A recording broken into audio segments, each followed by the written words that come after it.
নমস্কার বন্ধুরা, দা বং কুকবুকে তোমাদের সকলকে স্বাগত।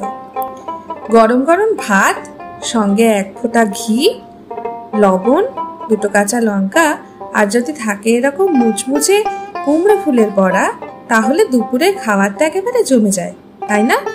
তোমরা কি ভালোবাসো কুমড়ো ফুলের বড়া খেতে? আমি তো ভীষণ ভালোবাসি কুমড়ো ফুলের বড়া। তবে কুমড়ো ফুলের বড়াটা একটু মুচমুচে না হলে ভালো লাগে না। তাই আমি সবসময় যদি হাতে সময় থাকে তাহলে মার এই রেসিপিটা ফলো করি। চাল ডাল বাটা দিয়ে করি, এতে খুব মুচমুচে হয়। তার জন্য প্রথমেই নিয়ে নিচ্ছি 3 চামচ মতো মুসুর ডাল আর 3 চামচ মতো গন্ধ আতপ চাল, গোবিন্দভোগ চাল। চাল ডালটাকে 2-3 বার জল দিয়ে খুব ভালো করে ধুয়ে নিতে হবে, যাতে এর মধ্যে আর ময়লা না থাকে। ধুতে ধুতে জলটা যখন একেবারে ট্রান্সপারেন্ট হয়ে যাবে, তখন চাল ডালটা জল দিয়ে ভিজিয়ে অন্তত পক্ষে 1-1.5 ঘন্টা রেখে দিতে হবে, ভেজে একটু ফুলে যাওয়ার জন্য। এরপর বাজার থেকে আজ কিনে এনেছি কুমড়ো ফুল। আমাদের এখানে গাছ লাগানোর খুব একটা জায়গা নেই, তাই কুমড়ো ফুল বাজার থেকেই কিনতে হয়। কুমড়ো ফুলের এই পিছন দিকের যে অংশটা, এইটাকে এবার ফুলের থেকে আলাদা করে নেব। অনেকে কিন্তু আবার এই অংশটা দিয়েই খান, এটা খেতে একটু মিষ্টি মিষ্টি লাগে, খেতে ভালো লাগে।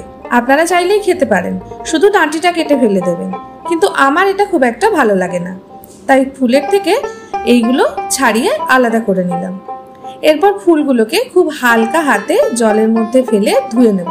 খুব বেশি চটকে চটকে ধোবে না, তাহলে কিন্তু ফুলগুলো ছিঁড়ে যাবে, এরকম গোটা গোটা থাকবে না। হালকা হাতে এগুলো ধুয়ে নিয়ে কোনো একটা বড় ছাঁকনি বা যদি ফুটো থালা থাকে ফুটো থালা, তার মধ্যে খুব ভালো করে কুমড়ো ফুলের এই জলটা ঝরিয়ে নিতে হবে। 15-20 মিনিট রাখলেই হবে। দেখো 1-1.5 ঘন্টা পরে চালটা আর ডালটা বেশ ফুলে উঠেছে। এবার এটাকে বেটে নেব। খুব পাতলা করে কিন্তু বাটবো না, একটু ঘন ঘন থাকবে, আর খুব মিহি করেও বাটবো না, একটু দানা দানা থাকবে, তবে কিন্তু একেবারে মুচমুচে হবে। তাই দিয়ে দিলাম সামান্য একটু জল। দেখো বাটাটা হয়ে গেছে, খুব একটা কিন্তু পাতলা বাটা হয়নি, দেখেই বুঝতে পারছো ঘনত্বটা কেমন হবে, আর হালকা একটু দানা দানা থাকবে।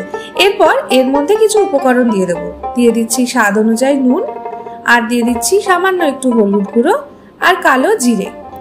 সবকিছু দিয়ে এই গোলাটাকে খুব ভালো করে হাত দিয়ে ফেটিয়ে নেব।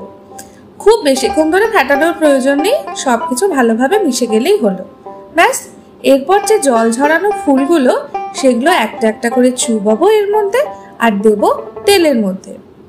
বড়াগুলো জলটা ভালো করে ঝরে গেলেই ভালো, না হলে কিন্তু ঘন পাতাটা পাতলা হয়ে যাবে। এক পিঠটা ভাজা হয়ে গেলে উল্টে অপর পিঠটা এরকম ব্রাউন ব্রাউন করে ভেজে দিতে হবে। এইভাবে বানিয়ে দেখো, বেসন চালের গুঁড়ির থেকে কিন্তু এতে একেবারে মুচমুচে হয় বড়াটা, আর দুর্দান্ত খেতে লাগে।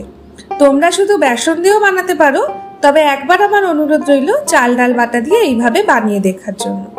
যদি রেসিপিটা ভালো লাগে চ্যানেলটি সাবস্ক্রাইব করে দিও, আর যদি আরো বেশি ভালো লাগে বন্ধুদের সাথে শেয়ার করে দিও। কেমন লাগলো রেসিপিটা কমেন্ট করতে অবশ্যই ভুলো না। দেখা হবে পরে কোনো রান্না নিয়ে অন্য কোনো একদিন। আজকের মতো টাটা।